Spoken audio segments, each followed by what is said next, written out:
How to view your Instagram profile on iPhone. To get started, first of all go ahead and open up the Instagram application on your phone.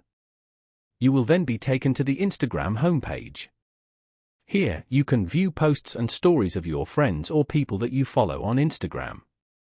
On this page, go to the bottom right corner and tap on your profile.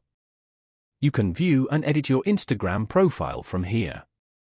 Go to the top left and tap on your profile photo to view it. And then, tap on Edit Profile.